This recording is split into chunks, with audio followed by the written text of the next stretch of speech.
Programang ito ay rated SPG. Striktong patnubay at gabay ng magulang ang kailangan. Maaaring may masiselang tema, lengguwahe, karahasan, sexual, horror o droga na hindi angkop sa mga bata. Naabutan ni Carlos si Lynette at RJ na magkahawak kamay.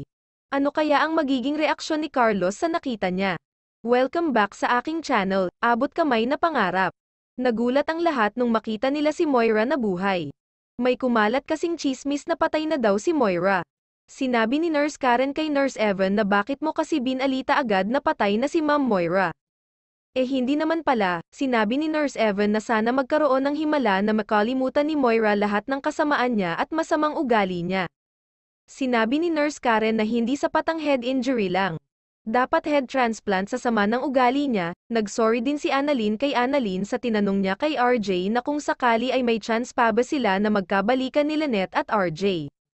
Sinabi ni RJ na wag kang mag-sorry anak, ako dapat mag-sorry dahil gusto mo lang naman magkaroon ng kumpletong pamilya pero pinakomplikado ko ang buhay mo. At naging unfair ako sa'yo, pangako ko anak panggaling ko babawi ako sa'yo. Samantalang, paglabas ni Annalyn nakita niya si Zoe mag-isa. Nilapitan niya at kinausap, nag-thank you siya dahil pinayagan siyang makasama ni RJ. Tinanong ni Annalyn si Zoe kung hanggang kailan kaya niya o apayagan si Annalyn lumapit kay RJ. Sinabi ni Zoe na hindi ko alam, hindi ko kasi alam ang mararamdaman ni Mommy kapag nalaman niya. Sinabi ni Annalyn na hindi ko alam kung talagang mabait ka na sakin. Inalala din ni Annalyn lahat ng samahan nila dati nung close pa sila. Sinabihan siya ni Zoe na ang arte mo talaga Annalyn. Aalis na nga ako at baka makita nila tayo at sabihin nila na inaaway na naman kita. Iyak naman ng iyak si Miko sa lobby nang makita siya ni Giselle. Sinabi ni Giselle ko na alam kong tungkol pa din yan kay Ate Ems mo. Pero patay na siya Miko, dapat mong tanggapin at patawarin mo na ang pinagbibintangan mong may kasalanan kung bakit namatay si Emily. Sinabi niya din na alam kong mahirap magpatawad, pero sobrang magaan sa pakiramdam kapag natuto kang magpatawad. Sa kwarto naman ni RJ, naisip niya ang pagligtas sa kanya ni Lynette. Bigla naman kumatok si Lynette, at sinabi niyang chinek lang kita kung gising ka na. Aalis na sana si Lynette pero pinigil siya ni RJ, pinapasok muna siya ni RJ para daw makapagpasalamat siya. Nagpasalamat si RJ, sinabi niya kay Lynette na thank you for saving my life Lynette. Salamat din dahil sa'yo bumalik ang alaala ko. Sana hindi na dun matapos ang pinagsamahan natin. Sinabi ni Lynette na anong pinagsamahan RJ, kalimutan mo na lahat ng naalala mo. Pero sinabi ni RJ na oo alam ko, pero Lynette, can we be friends kahit para kay Annalyn? Pumayag si Lynette at nag-shake hands sila, sakto naman pumasok si Carlos sa kwarto ni RJ. Nahuli sila ni Carlos na magkahawak kamay, biglang naaligaga si Lynette at sinabi niya kay Carlos na wala lang yung nakita mo Carlos. Sumang-ayon si RJ, sinabi niyang I owe you my life Lynette. Can we be friends kung okay lang kay Carlos? Pumayag naman si Carlos. Sinabi niyang kung okay lang daw at komportable si Lynette na maging magkaibigan sila ay okay lang din daw kay Carlos. Pinakiusapan ni Carlos si RJ na protektahan niya si Lynette at Annalyn kay Moira. Nangako naman si RJ kay Carlos na hinding-hindi na sila guguluhin ni Moira.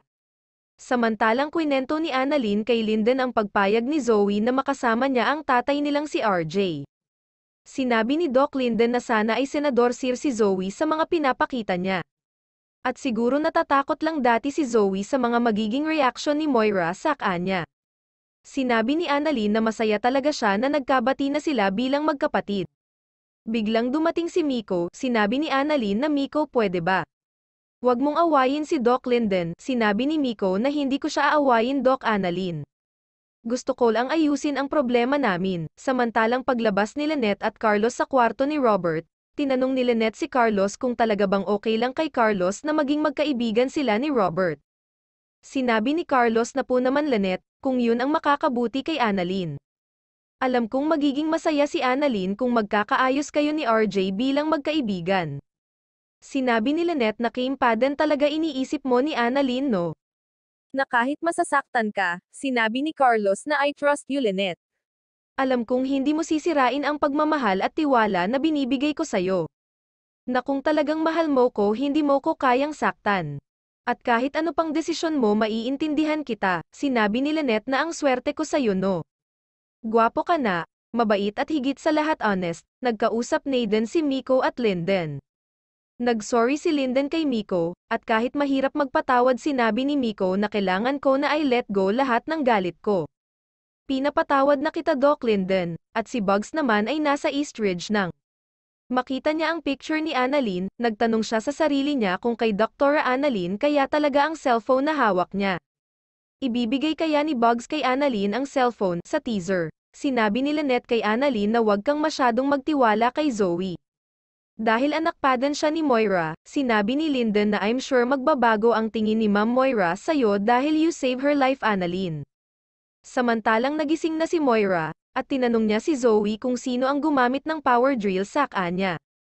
Pinuntahan ni Zoe si Annalyn at sinabi niyang eto na ang perfect time para mag-usap kayo ni Mommy. At pinuntahan na ni Annalyn si Moira at nag-shake hands sila.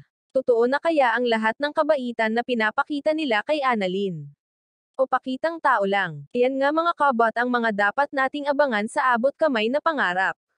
Kung gusto nyo ng mga gantong klaseng video ay mag-subscribe at i-like itong video na ta. Salamat!